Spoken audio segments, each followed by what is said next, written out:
Jan Bailey was in no mood for a night out. Date night with Ian was something she used to look forward to, but recently it was hard to get past a continuing feeling of annoyance. She was annoyed with her husband. She was tired of his reluctance to help her with the children, tired of his approach to any situation which required a father to speak up and support her, especially when Mark was argumentative, when he slammed the front door as he disrespectfully shouted back at her that he had no idea when he would be back. She was annoyed with Mark for his refusal to grow up and reluctance to start taking responsibility for his unplanned future. She was annoyed with Shannon for being far too eager to be a teenager, trying to wriggle out of her duty to stay a child, continuing to be her baby. God knows she needed a baby right now, an excuse to stay in Avis. What was she thinking? Of course she would stay in Avis, stay with her family. It was displeasing to stroke her ruby lipstick over a downturned mouth and dab blue eyeshadow over squinting, tired eyes. However, this ritual was something she had agreed to when they had decided as a couple to rid themselves of responsibility for just one night a week. Ian obviously just wanted to avoid the situation, avoid dealing with his wayward son, avoid facing reality. Shit! She'd blinked and had mascara on her cheek. As she got in the car, she saw Debbie move the curtain and nervously wave. She probably had more idea what Mark was up to than his own mother. "Did you see how dismissive he was?" she said as Ian started the car. "You really must speak to him." "Come on, Jan," Ian sighed, turning the key again and hoping the starter motor wouldn't let him down. "This is our night. Leave all thoughts of the kids at home." The engine spluttered some petrol and he began to reverse out of the drive. "Besides, he's in love." Oh shit, why did he say that? "In love," Jan repeated. "The boy has no idea about life. You see, if he needs anything, it will be us he comes running to, not Debbie. It all depends on what he needs." He turned back to her and grinned.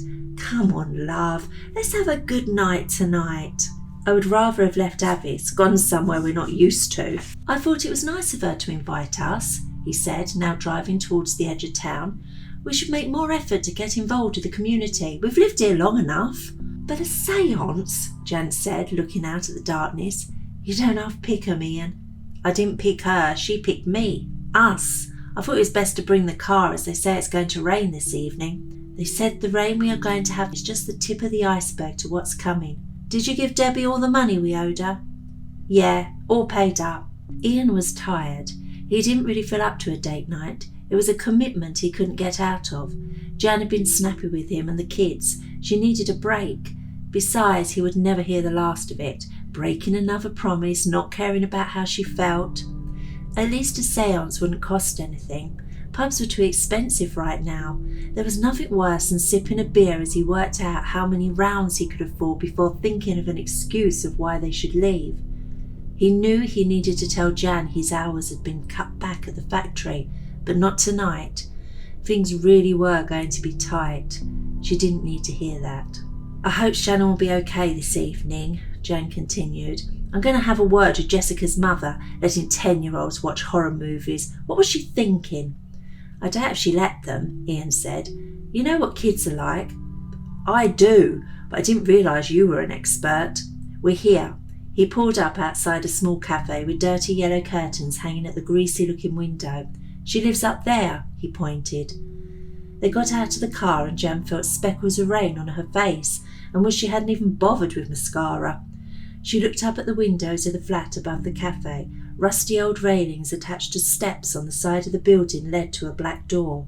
"It looks as though the place is in darkness," she said. "Are you sure it's tonight?" The plump man from the off-licence seemed to appear from nowhere. He brushed past them and started to make his way up the steps.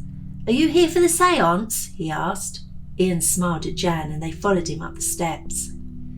Ian pushed a doorbell, but they didn't hear any sound and waited, all three wondering if it actually worked, until they saw a light come on from inside and a slim figure make its way to the door. "Hello, Tulip," Cecily said, pushing past Ian and taking Jan by the hand. She led her into a purple hallway and then turned to mimic a kiss on both her cheeks. She didn't actually make contact, but she was close enough for Jan to smell her minty breath. The flat, on the other hand, was filled with unfamiliar, warm and spicy scents. Ian and the man from the off-licence followed them. Ian watched Cecily's slim body, completely covered in a long burgundy velvety dress, swaying into the living room. Her tiny narrow feet were bare, with a silver ring on her second toe. There were several good pencil drawings of birds in frames hanging on the wall. The lighting was dim, but it was easy to distinguish the beaks and the huge black eyes. Incense sticks were burning in a jar sitting on a dusty mahogany corner shelf. A table with a Ouija board was dimly lit by a single purple dinner candle.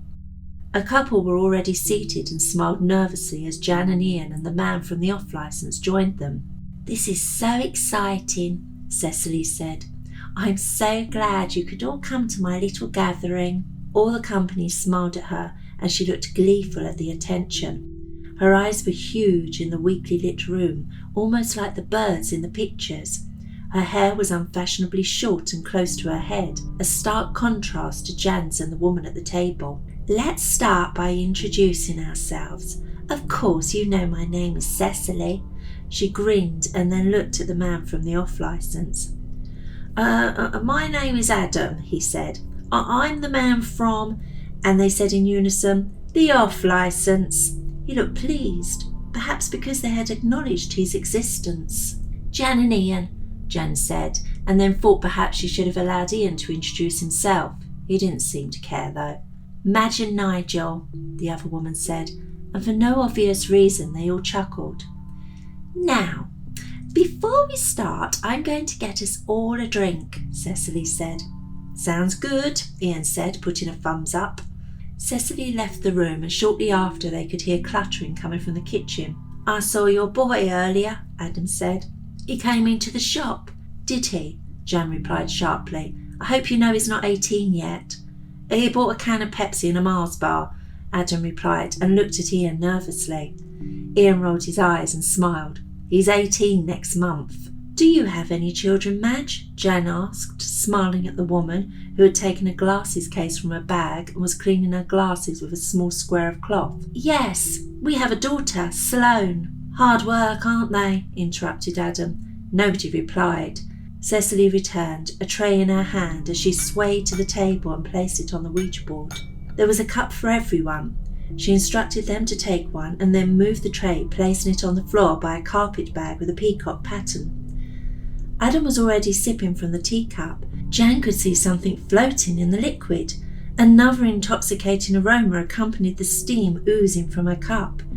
Ian looked just as dubious, studying the contents of his. "Oh, is this fennel tea?" Madge asked.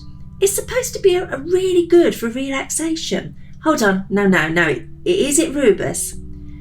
"It's a special recipe, an ancient combination of herbs to open your mind." Jan took a mouthful. It didn't taste bad, quite bland and smooth. She certainly needed something to help her relax. It may not have been the vodka and lemonade she had hoped for, but if it kept its promise, she was happy to participate. "In for a penny, in for a pound," Ian said, and Nigel agreed as they both took a swig from the cups. As soon as the tea was consumed, Cecily put the cups back onto the tray and hurried them back into the kitchen. She returned, holding a lantern with a small burning candle in its centre. She sat at the table and placed the lantern in the middle of the Ouija board. "We will not be using the board this evening," she told the company. "Instead, we will join hands and encourage the spirits to make direct contact with us." Jan looked across at Ian and they exchanged a criticising smile. Despite the poor lighting, Cecily observed the expression. "I think we may have some non-believers here," she said. "Ian, I thought you said Jan was interested in spirituality." "She is," he said. "When did you say that?" Jan asked. "Did you bury the egg?" Cecily continued. "We did," Nigel broke in. "Madge and I buried it as deep as you told us to." "What egg?" Jan asked. Never mind, we need to get started, Cecily said. Now put your hands on the table and make sure your fingers are touching. What egg? Jan silently mouthed to Ian, but he shrugged his shoulders and looked down at his hands as though he needed to see them to ensure they were on the table. Everyone was silent, waiting for instructions from the host, who had closed her eyes and was swaying her torso from side to side, fitting to the ambience of the room. We are here, she began, around the Ouija carved from the tree of Avis, the very tree where you were forsaken. Speak to us, instruct us. We are here as your servants. I am your vessel. She continued to sway, and the company watched on, each hoping this woman would give them a message, though each believing she was a fake and, like any other actress, craving the attention. She made snorting noises, grunted like a piglet. This went on for some time, and it was embarrassing for Jan that this woman could behave in such a manner in company. Finally, the swaying stopped and she coughed, a quiet, polite cough in the same tone as her high-pitched voice. Her eyes unexpectedly opened. She was staring ahead, as though she were in another room away from those at the table. Who are you? She asked. Speak. Tell us what you want. Her head slouched forward and her face was hidden. For a few moments she was silent and still. The others looked at each other questionably. Is she dead? Nigel whispered. Be quiet, snapped Madge. She needs to concentrate. Jan felt light-headed. She had palpitations. She had had them before, but not as strong. This time they felt as though her heart was galloping in her chest. Her hands were beginning to shake. Her left hand was touching Cecily's and her right hand next to Madge's. She looked at Cecily's tiny hand and could see the blood pumping fast through veins that protruded from her pale flesh. Her head swelled. She looked at Ian and his head seemed to stretch so his forehead was large and distorted. Cecily raised her head and her mouth twitched. Adam, said a voice. It was coming from the host's mouth, but it was not her voice. Everyone took a deep breath, wondering if this was part of an act or if it really was a whisper from the other side. I'm here, Adam answered with hesitation in his voice. It's me, Adam. It's Bridge, the voice continued. Adam's breath fastened. He looked frightened. Jan saw the bird's eyes in the pictures looking at her, getting bigger and glaring at the group circling the board made from the tree. Tell Sophie I'm sorry, Adam, the voice continued. Then there were two voices entwined in a whine together, Cecily and the whisperer from beyond. Take it away from her, it won't help. Take what away? Adam replied. What do you mean, Bridge? I shouldn't have done it. You needed me. Bridge, where is Samantha? Stop looking, the voice continued. You won't like what you find. The whining sound went on for a short while. No audible words, just a monotonous whine. Adam was looking at the others. He was about to say something when another voice cried out. Mum! Jan's blood ran cold. It sounded like Mark. How could it be Mark's voice? Mum, help me! Please, Mum! Ian darted to look at his wife. How was Cecily doing this? Why was she doing this? It's got me, Mum! Help me! The voice cried, and then it began to scream, a blood-curdling scream. Ian pulled his hand away. What the fuck? Cecily screamed and her torso collapsed onto the table. Look what you've done, Majd accused them. You shouldn't have broken the circle. Fuck the circle, that was my boy's voice, Jan retorted. That's why you're here, isn't it? Majd snapped. Our boy isn't in the spirit world, Ian said, getting up and walking around the table to his wife. This is sick. Cecily took a deep, exaggerated breath and her head rose. What happened? She asked. You tell us, snapped Ian. I feel ill, Jan told him. I'm feeling out of sorts myself, said Adam. I need to get back to Sophie. Give me a moment to get myself together and I'll see you out, Cecily instructed, her tone angry. You broke the circle. There will not be any more contact. Good, Jan said. Jan found her steps difficult as she followed the host to the door. Cecily leant forward to give another forced kiss, and the clasp of a Bakelite flowery brooch she was wearing dug into Jan's shoulder. A telephone rang. It was out of sync from the evening. Cecily seemed put out by the disturbance and agitatedly walked back up the narrow hallway. She answered and told the caller to wait, and then held out the receiver to Jan. Cecily said goodbye to Adam and brushed off questions he tried to ask at the door. She thanked Madge and Nigel for attending. Madge was obviously impressed by the woman and thanked her over and over again for inviting them, calling back to her as they went down the rusty staircase. Everything okay? Cecily asked Ian. Yes, just the babysitter, he replied, pointing back at the phone. The rain was heavy now. After carefully and slowly dealing with the stairs, the Baileys got into the car and sat for a moment, watching the drops hit the window. When did you tell her I was spiritual? Jan asked, her head beginning to pound. Couple of weeks ago, Ian replied. I was in the cafe and she sat at my table. Why were you in a cafe up the road from our house? I've been meaning to tell you, he said. The factory cut my hours. I didn't want to worry you, so I went to the cafe to get my head together and work out a plan. Jan rubbed her head.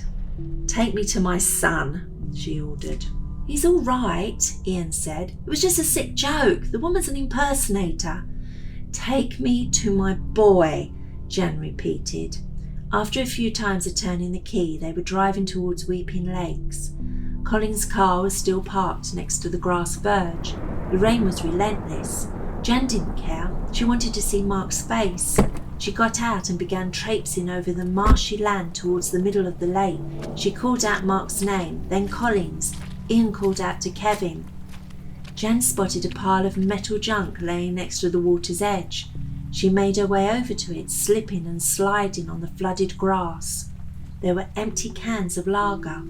They're obviously not here, Ian's voice broke through the sound of the downpour on the lake. There was a loud gurgling sound near the bank. Jan got closer and looked into the black water. She felt unnaturally cold, colder than she had ever felt, freezing. She was trembling. It wasn't just the rain, it was a feeling of sheer terror. She had to see Mark's face. She wanted to hug him, kiss him. She turned away from the water and saw Colin's DMs farther up the bank. Ian joined her as she hugged the boots. They're most likely at home. The weather's horrendous. They couldn't stay out here fishing. Colin's car's still here. He's more sensible than you thought. They've obviously been drinking, so he didn't want to drive. I'll have a word with Adam tomorrow. Colin would never have left his boots here, she shouted, rain pouring down her face. Why are Colin's boots here? Come on, we need to go home, Ian shouted back. It's getting worse. Jan's legs were weakening. She was going to vomit. The tea. It was the tea. She shouldn't have drunk it. When you were in the cafe, did you drink her tea? How did you get her personal phone number? I thought it was the number for the cafe. What? Come on, love. You're rambling. He's at home. I'm sure he's at home, tucked up in bed.